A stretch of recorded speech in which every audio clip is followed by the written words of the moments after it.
And in the sense of how do I train Ben to take the hits, I got to be real. I got to hit him. So right now in my training with him, I'll crack a shot at his ribs or his stomach and punch him and kick him.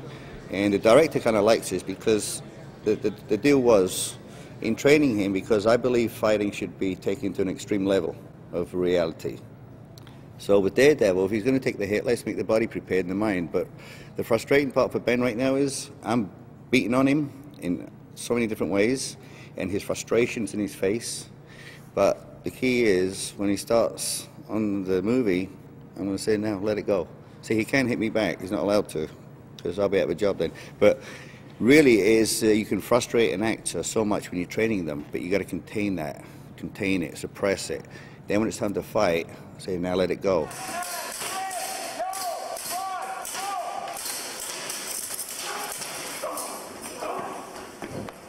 Basically, I break it down to show them this is the distance, this is a safe distance. You throw punches or kicks or swing weapons at this safe distance, and it'll look like you're getting very close. Then from there, I work with their natural talents that they have as a base and sort of expand on that and build on it to make it even pop and shine, you know, basically. Should we go to the second piece? Or do you want to do this? Okay. It didn't happen overnight.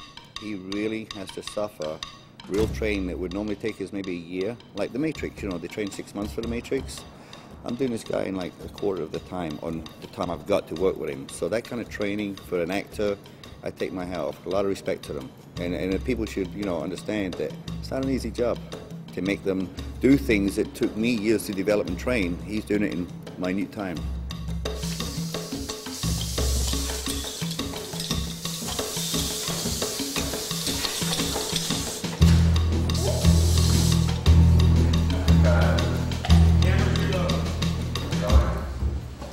Jennifer is very proficient at using the size, and I can usually tell when an actor is usually uncomfortable or feels a little pressed by certain moves or feels a little uncomfortable with certain moves. So I'll tune into that and make an adjustment to make them feel more comfortable, or swap it out for a rubber or plastic weapon. But she's become very proficient at it and is very, very good at it. And I can usually tell within the first 10 or 15 minutes how I'm going to be able to work with an actor and how capable they are. Jen, if it feels cleaner, you can just do the turn and then start twirling it too. Maybe it feels better just to do a whip from there. Like that? Yeah, you can do one of those.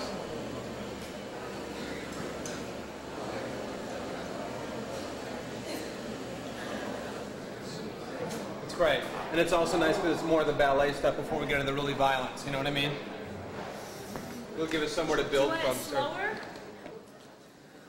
It was just like learning to play the piano. I would give myself little drills to do in my backyard, and I would say, okay, 10 flips going forward, 10 flips going backwards, with the right hand, with the left hand, with both hands, with the right hand, and then figure eights, backwards, figure eights, backwards. And I would make myself do that every chance I had.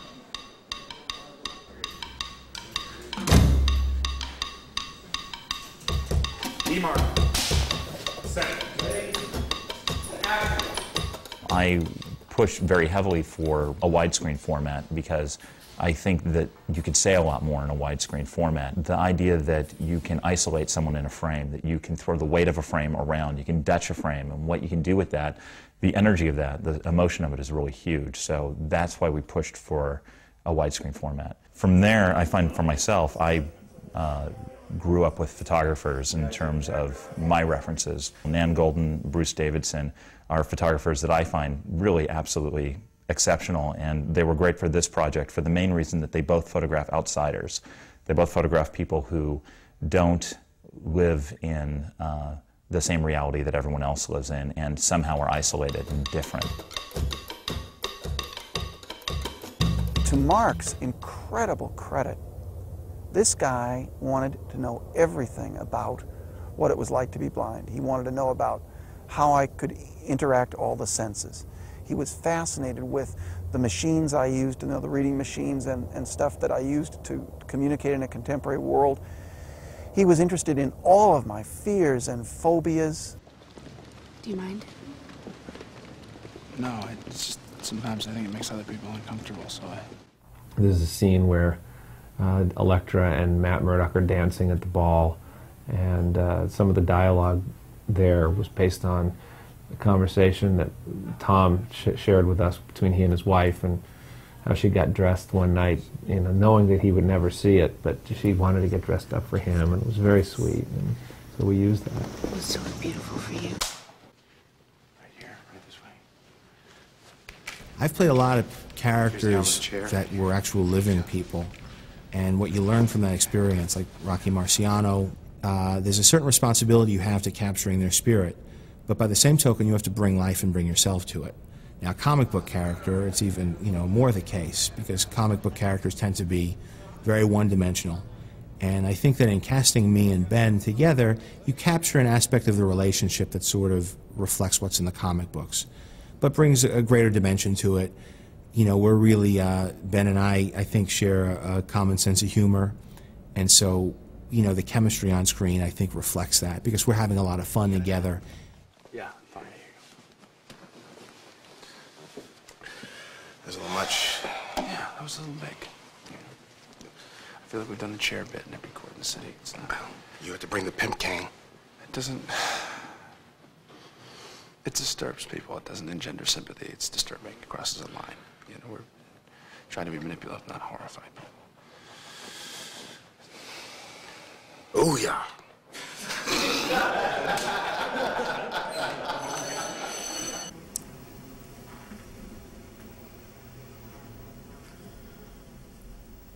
We spend a lot of time on the set joking around, and it's a fun set. Everybody really gets along well, which is not always the case. It doesn't always make for a great movie, but it certainly made for a great experience of shooting the film. Great. That's a cut. That was good. Even though until he's in prison, he's an actor asking questions, and that's what actors do. You see John Favreau at work. Go ahead, ask him some questions. Go ahead, John. Throw him the puppy line. Just throw it to him. Yeah. What are we trying to find out here? I don't know. I'm trying to figure it out. What's up? How's it going? What's up, MTV? What's up? I don't like it. Project Greenlight. You think everything's Project Greenlight? Gutson's going to pay us in. Chronic? And as long as I could sort of bring a little bit of humor and a little bit of lightness to an otherwise heavy and dark piece, I think I've done my job. No. Which is really annoying. Hey, watch it! I got a blind guy going here. Use the crosswalk, asshole. Let me see. You want to do the crucifix? You want to do the first one in the morning? Do the crucifix. Do the crucifix? Do it once here, and then at the end, as a result of fucking the hands getting hit, it'll just automatically go into that. So Yeah. Twice in the same church. Right. Mark Stephen Johnson, who wrote it, with such a labour of love for him, and he's got such passion about it, so that's great to be around.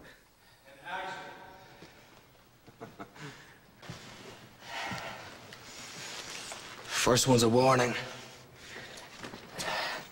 Padre. You.